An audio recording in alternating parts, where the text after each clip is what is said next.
Good evening and welcome.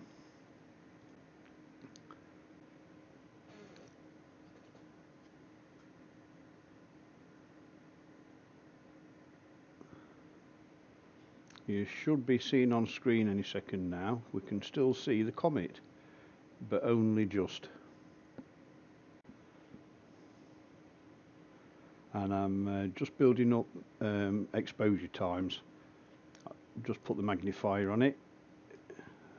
That little smudge there is about all I can pull out at the moment, but it's not completely dark outside, so I can't do a full exposure yet. But it's there, and I'm just waiting for the darkness to arrive so I can do a proper exposure.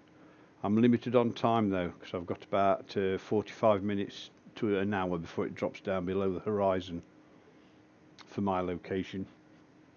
So we're just going to go with what we can see.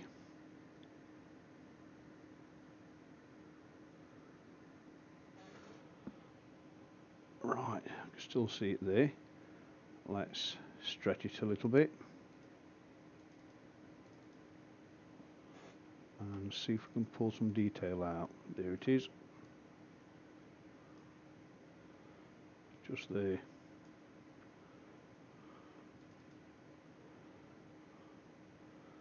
That bit there.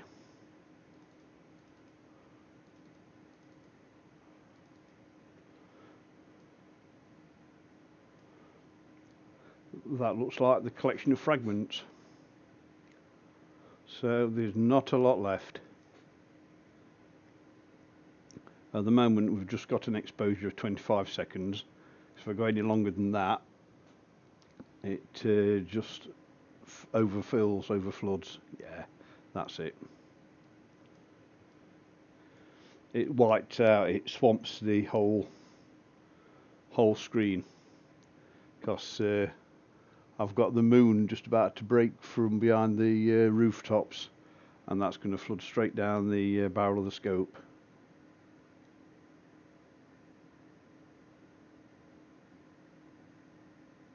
Well, there's no resistance in space to cause them to disintegrate, unless there is something fundamentally wrong with the fragments themselves. There's no wind resistance, there's no friction, so I can't see what would cause it to break up. If it was water ice, as it gets closer to the sun, that would cause it to lose structure and create a bigger tail. Now the coma comes across here now, sorry, there.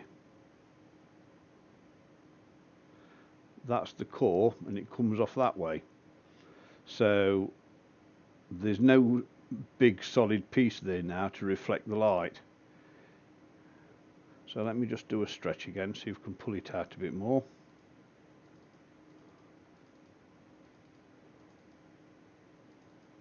Just see it coming through.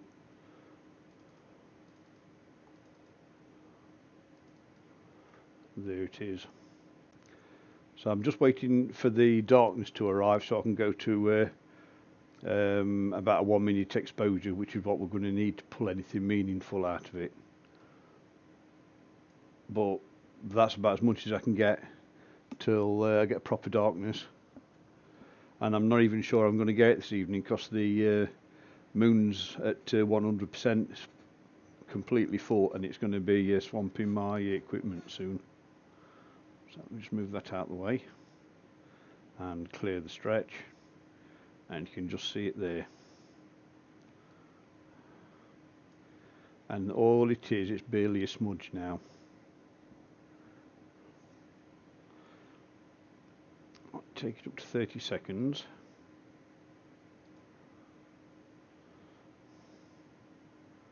And we'll see what we've got.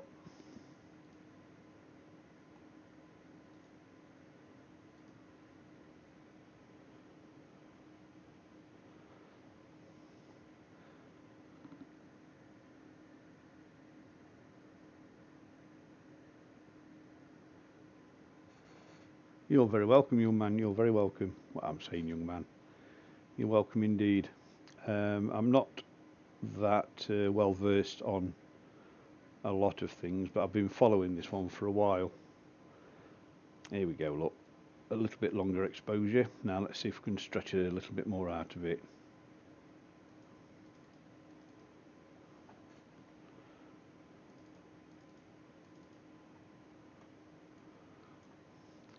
Yeah, you can see the Coma's spreading out now.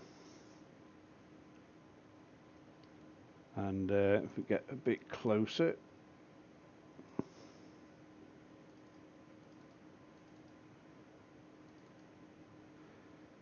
yeah, that looks, and we've got a satellite bomb in it as well.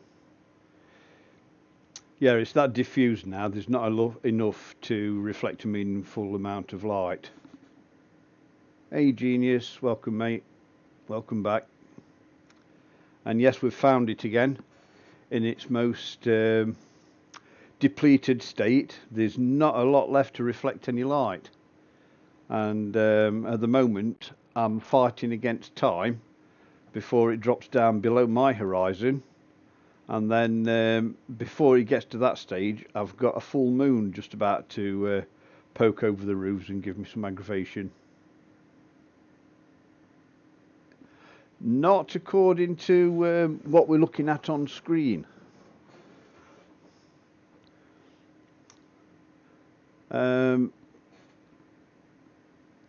think the magnitudes you're reading off are the predicted magnitudes of it on its original course and it's in its original state. Because if it was anything above magnitude 9 or 10, it would be as bright as some of these stars around it. But all we've got is that bit there. And even the tail is not as intense as it used to be. Unless my equipment's incrementally failing.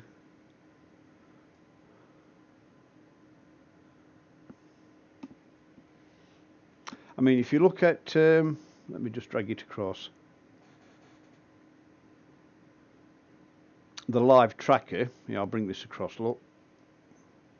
The live tracker says it's magnitude 9.7. And that would coincide with what we're seeing on my screen at the moment. Is that an observed? Yeah, that's an observed magnitude. So with it being a magnitude 9.7 and a very small target, I think I'll not be able to image it with any reliability after this evening. Because 9.7 on such a small object is tricky at best.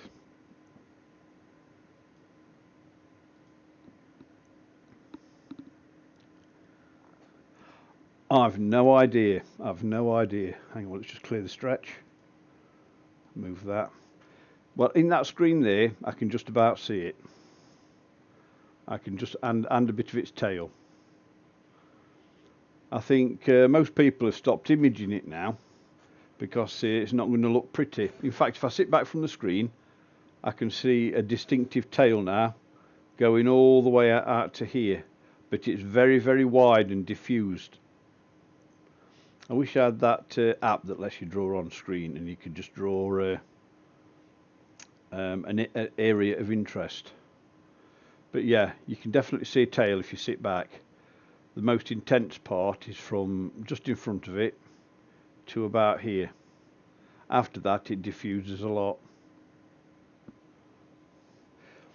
Well, if you look at the original size, let me just see if I've got an original size of it before it broke up. I'm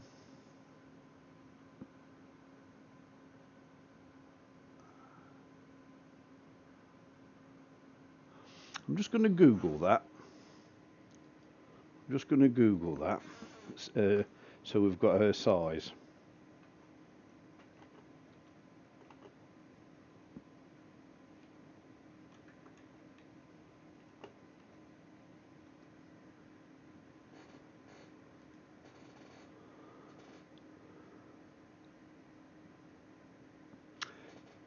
Approximately 10 kilometers in diameter was the original size. Hey Bag Chaser, welcome mate.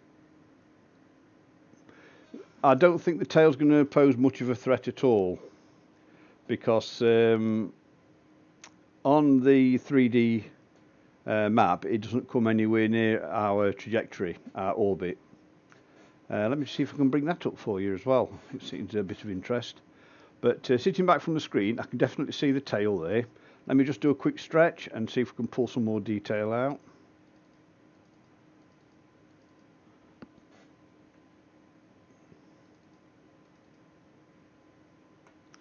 There.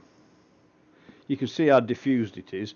To say it's 10 kilometres across, and the distance from Earth is 130 million kilometres. I'll just bring the screen across. If that was one solid piece, it'd be approximately 10 kilometres across. But with it fragmenting, it's a significant chunk smaller. And if you have a look here, Earth distance,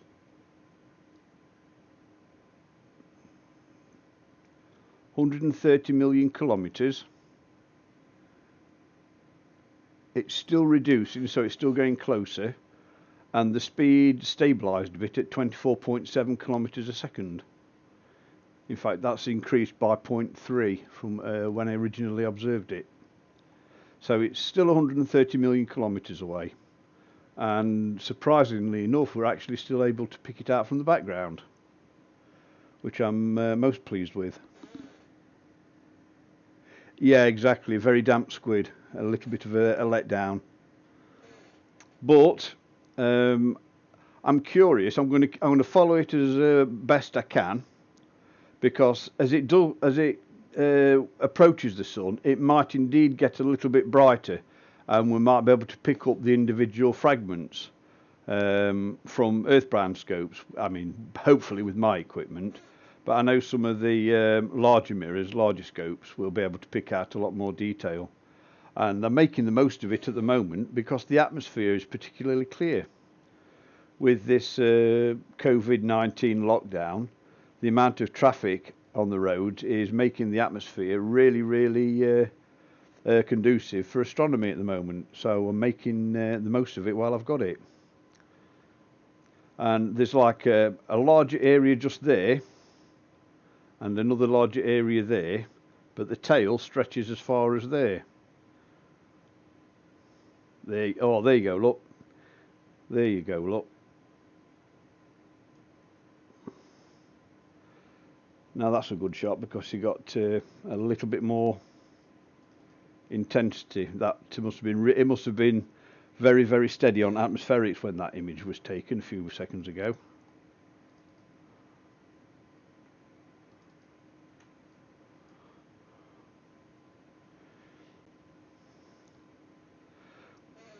We're not doing too bad if that's 130 million kilometres away, and that's 10 kilometres across. It equates to about 8 or 10 pixels. So we're not doing too bad for a 12-inch telescope based here in Mansfield.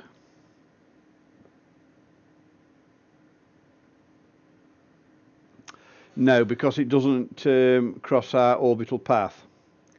If it crossed our orbital track, then every time we went through the intersection, we would get comets, meteorites, comets, little fragments, a nice display.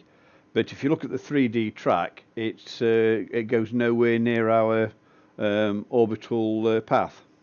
So I don't think we'll be graced with any meaningful displays from its dust and fragments.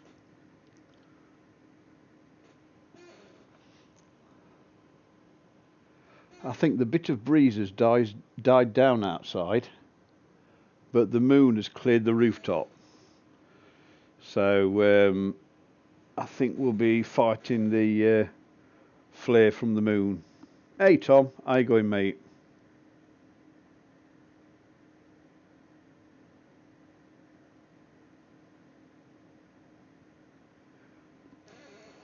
Don't put yourself out, mate, because it's not very bright. It's very, very faint, nearly magnitude 10. It's 9.7. So with the smaller fragments, there's not a lot left to spot. But we're tracking it, we're on it again. So every evening I'm available. I mean, tomorrow evening I should, if it's clear, I'm going to try and get it again. All weather dependent.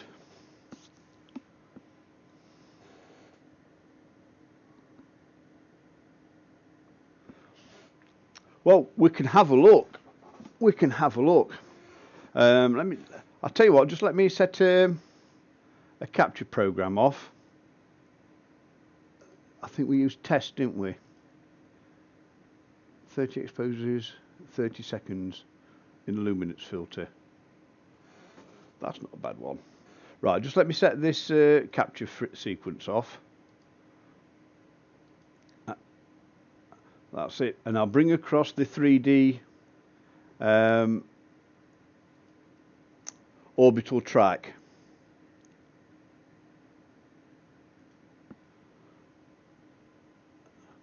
Right, this will be interesting, look. So we've got Swan listed on here, we've got T2 Pan Stars, and we've got Y1 Atlas. Strangely enough, Y4 is not listed. Y4 is not listed.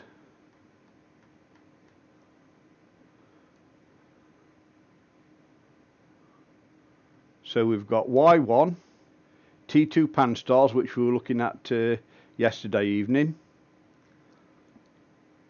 This one really below the horizon for us, so I'm not going to be able to get that for a while now.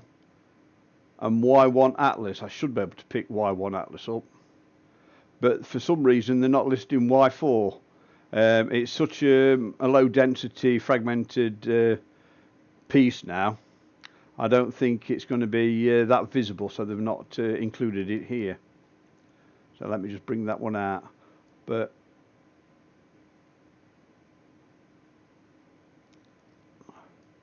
if you have a look at the Earth's orbital track, this red one here, none of them come really close.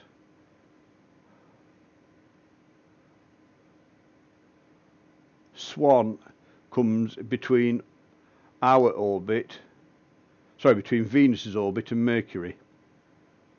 So that one's pretty close. If you look down on it, let's just track forward a month at a time. I'll go back a month. Just need days, don't we?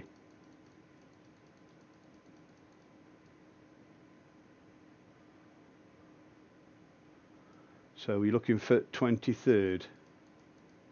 Well, that's the positions on the 23rd. It should be high enough at this time of the evening for me to pick it up on the 23rd. So we should be able to get a decent image or two of that.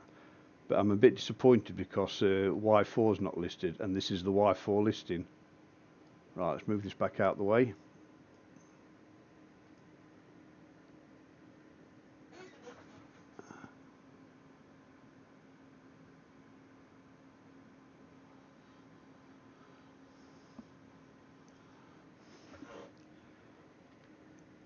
Yes, it'd be interesting. I remember you were listing that because I think it was on a lot of the news channels that two comets were going to grace our skies simultaneously. It'd be a perfect opportunity for some good astronomy.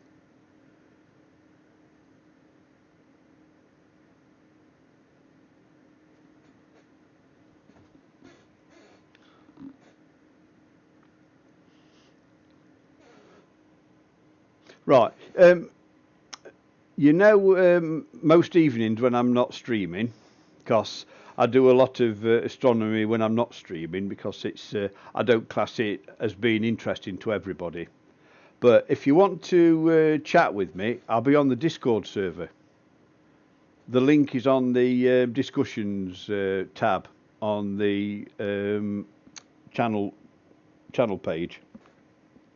So if you want to catch me in the evenings when I've got the scope out and everything, join me on Discord and we'll chat away there. You don't have to type, you can stick a headset on and a microphone and talk direct. It'll make it a lot easier all round. and I'm sure there's a way that I can share my screen views on Discord.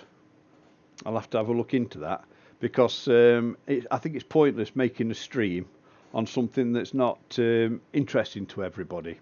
It's just me doing what I do at night when I'm not streaming. So please join me on Discord. It'd be possibly a lot easier, and you get to interact a little bit more. Be a little bit more fun, a little bit more convenient for everybody to chat.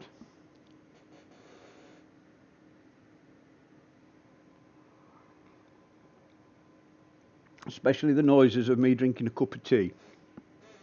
I bet that can be quite confusing to the text to voice.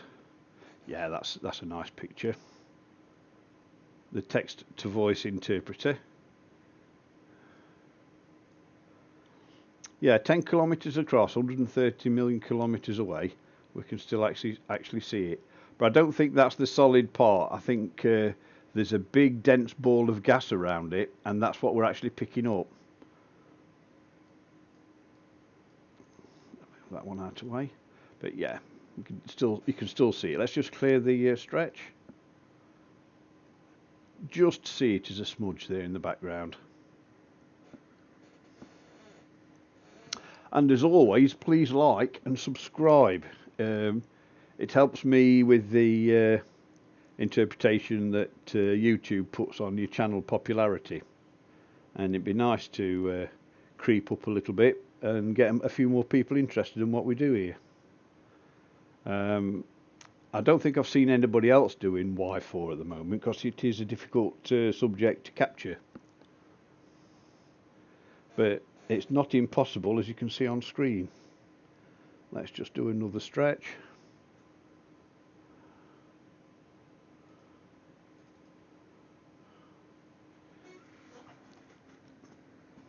It does look a little bit elongated on the more denser area.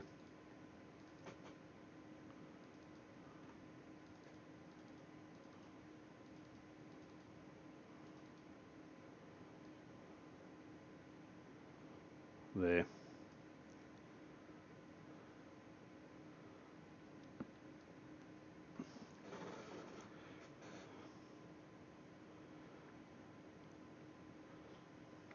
I think the fragments are split up so much, there's not enough light bouncing off them to give a concentrated area of focus. So it's too diffused for it to be easily picked out from the background, and it's only going to get worse. I think that what we've got on screen now is probably the largest piece of the fragmentation. I've seen some of the Hubble pictures, and a lot of the fragments are way small, way beyond what we can pick up here.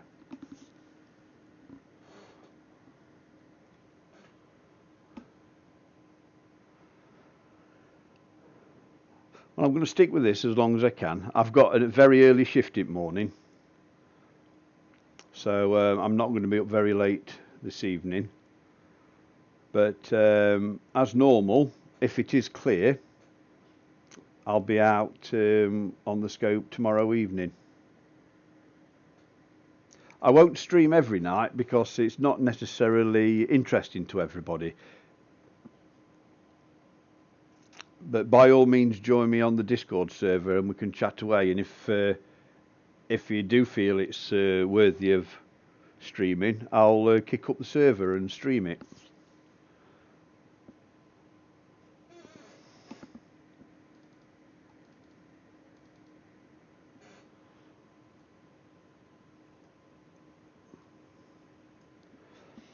I think we're well past the limits of my equipment for picking up anything of significance from the core.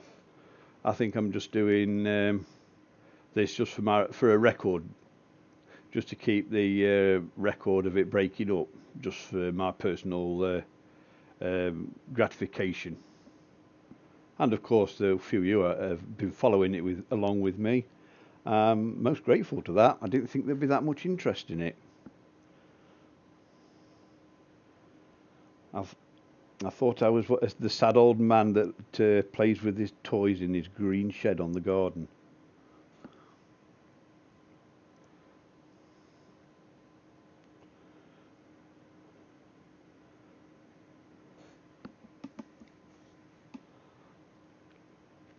I made a humongous boo-boo last night after I did the moon tour.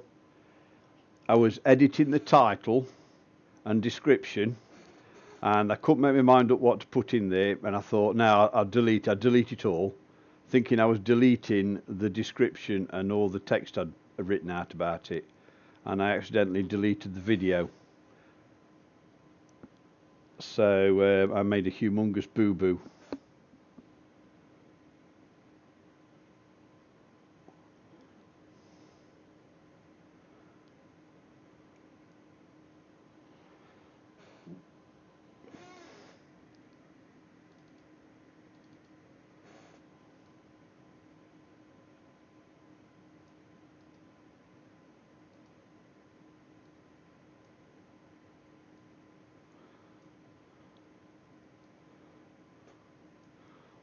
We're consistently getting at least one fragment, whereas a few nights ago we could pick out perhaps 2 or 3 smaller fragments in the image.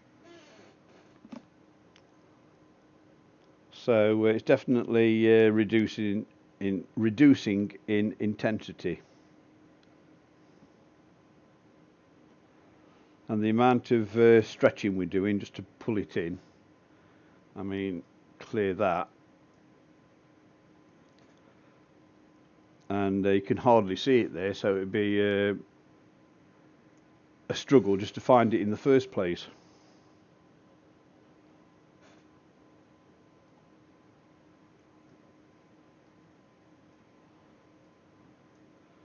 Right, do a stretch.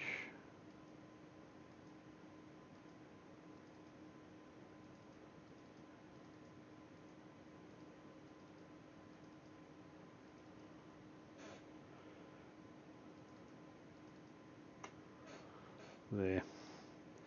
It's a very restricted picture in what's being depicted from the manipulation we're doing, but it's the only way I can seem to be able to get a definitive comet shape from what we've been able to capture.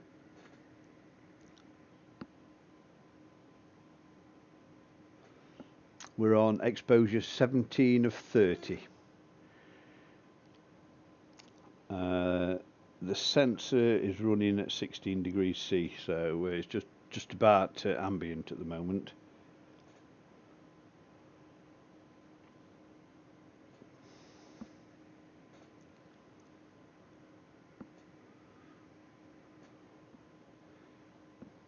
We'll have to pick a new subject after this one gets beyond my gear. I know Swan's high on the list. I've got a full frame digital SLR to capture full frame colour, so we'll get a lot of it in its glory. So we'll get some really, hopefully really nice colour pictures of Swan. But that's not for another 17 days, 17 evenings. I think I should still be able to start picking it up in about a fortnight, because it should just be cresting above 30 degrees, so I'll be able to get it above my limited horizon. So that'll be a nice stream for the first time.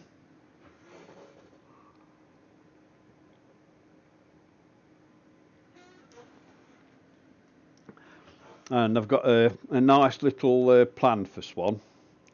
I'm going to stack the best quality images I get and try and make a desktop background out of it.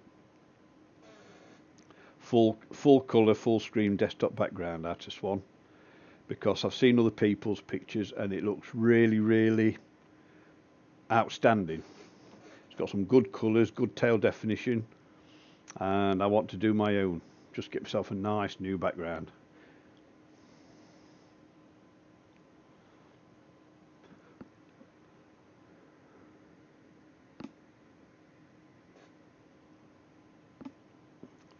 exposure 20 of 30, 10 more frames to go.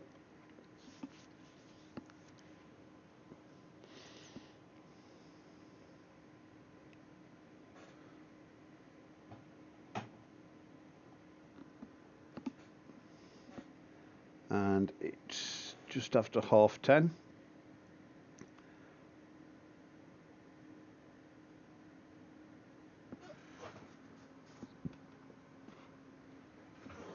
And if you have a look at its angle, 30 degrees is my horizon limit. So that's about 20 minutes before it hits that line.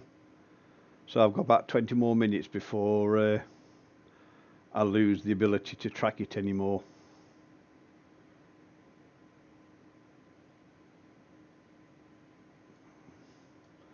Venus as well down. Right, move that out of the way.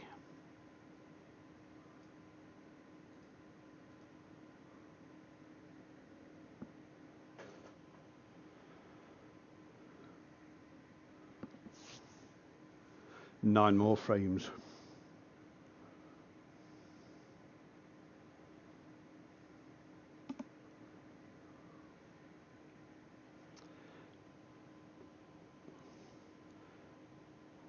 Yeah, we're consistently picking up the larger fragment that's in there.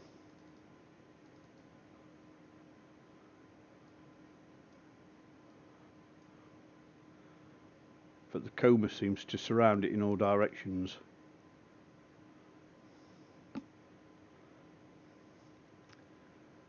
I think after the last frame's finished,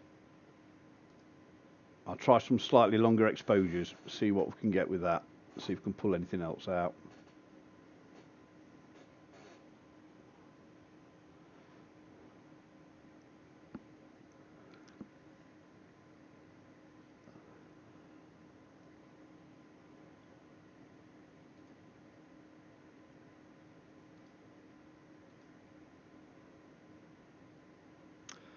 I've got tracking active this evening. I'll show you the tracking screen.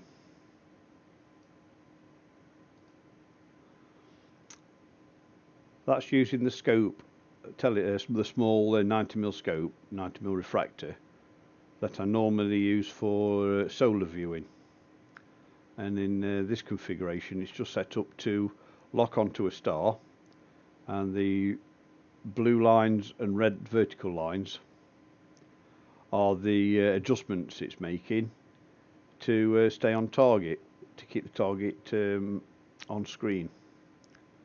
I don't normally use it, but I thought I'd give it a go this evening just to see how accurate it was.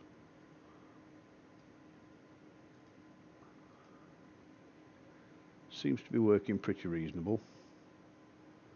Right, that's losing it a bit. Stretch.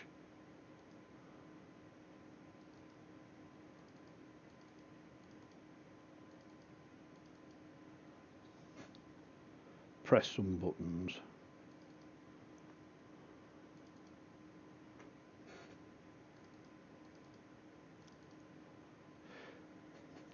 You can definitely still see a tail, but it's definitely not as intense as the past streams.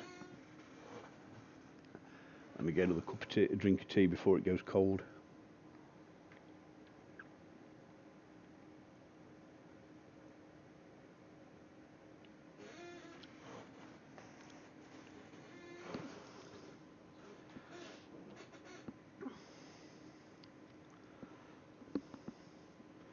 I seem to see more when I sit further away from the screen.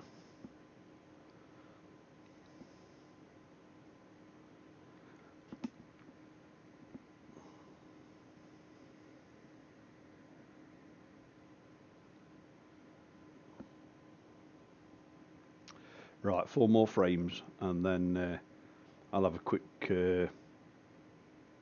tweak with exposure times, see if we can get some more stuff out.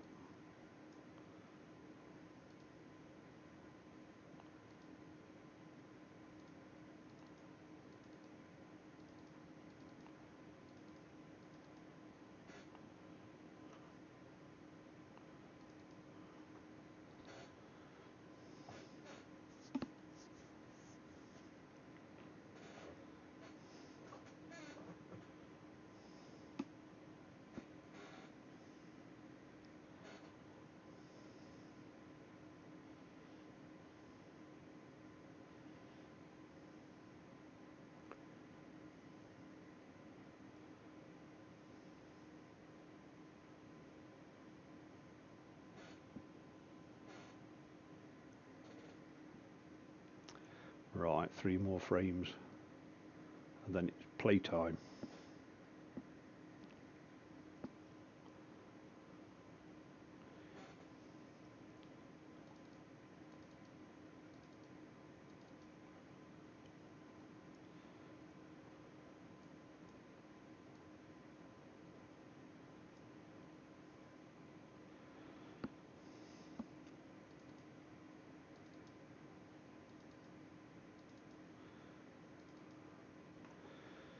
There's not a lot left to focus on to.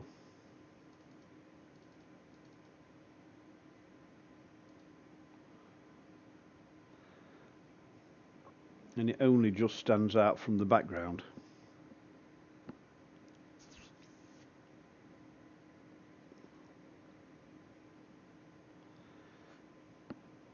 Well, only stands out the background without manipulating the background.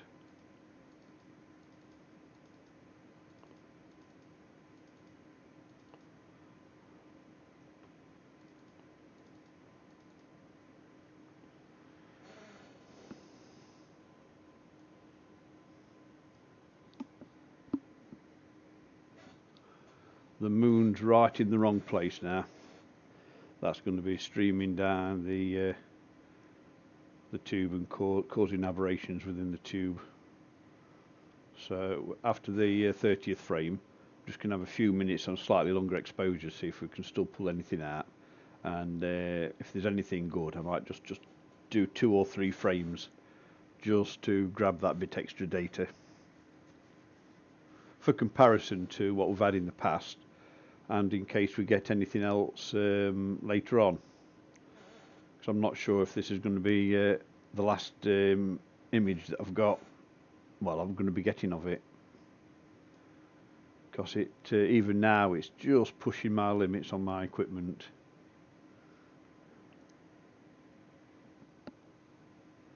Right, this is the last frame going through. Let's clear the stretch and see what we've got. Just barely see it.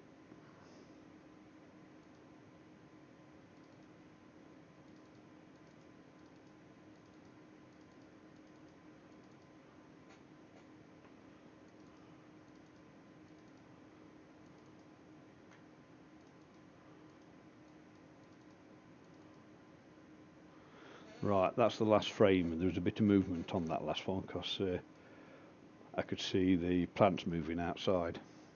Right, clear that. Go back to live view when the plan finishes. There we go, imaging plan's finished. Go to live view, clear that, and we'll set bulb to 60 seconds. Swap over to, oh, hang on, put that on wide bin in and go over to bulb. Right, this next exposure coming through here is going to be 60 seconds. I'll see if it pulls anything meaningful out the background, and if it does, I'll just create a short plan and just capture, say, 3-4 frames just to see what major pieces are left, because so far I can only really pick one major fragment out there. The rest are just too small for my gear.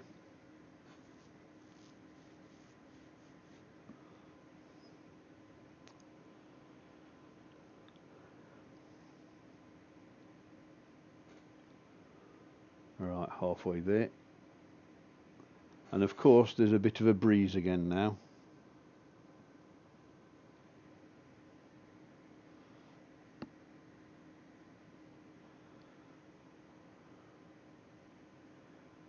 Right, 10 seconds, let's see what we've got.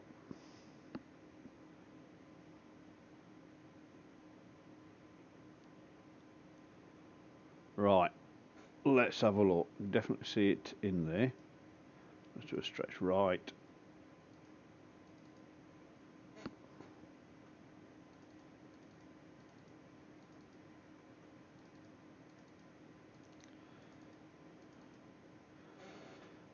No, we're not seeing much difference from the shorter exposures.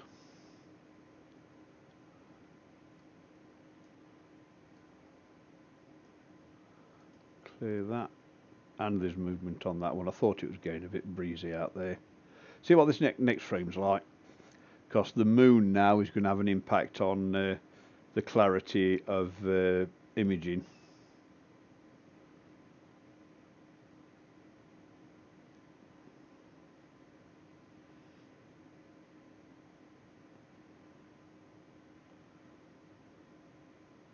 Here we go. A little bit of movement, not a lot of extra detail there.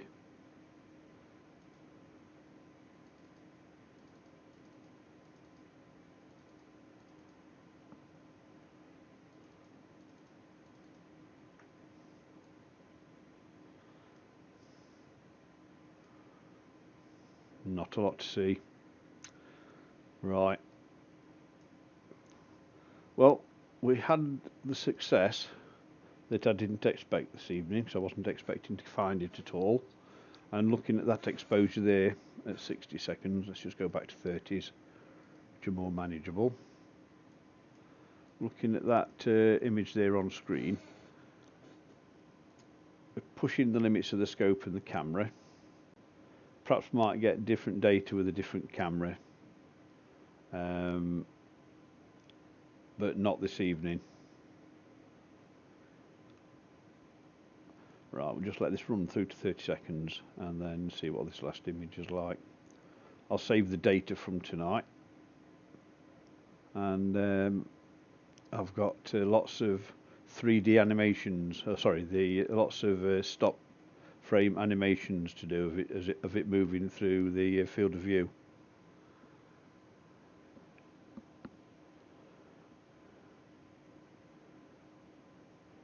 Right, 30-second exposures, not revealing very much at all. Okay, I'm just going to stretch this, just have a last look. Still there, quite distinct major fragment. Go for a quick zoom. Definitely not picking any more fragments up, just that one major part. So I'm not expecting to be able to pull anything other than that one. For a 12-inch scope and a planetary camera, I'm quite happy with what we're producing. So this ASI 174 mono is doing a reasonable job.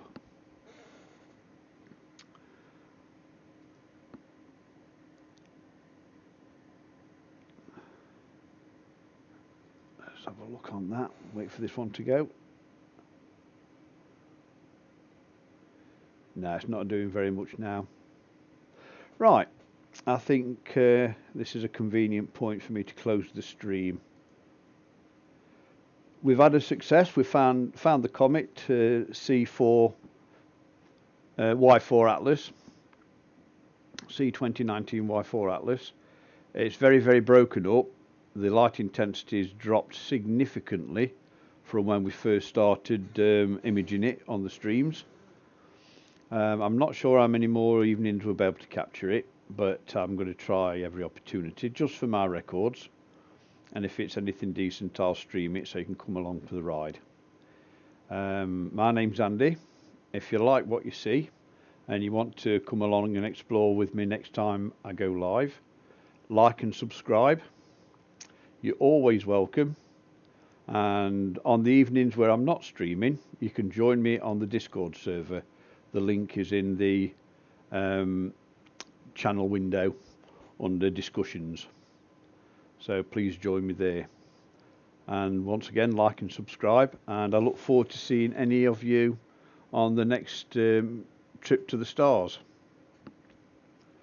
Everybody have a nice evening, and I look forward to catching you all again soon. See you guys, have a good one.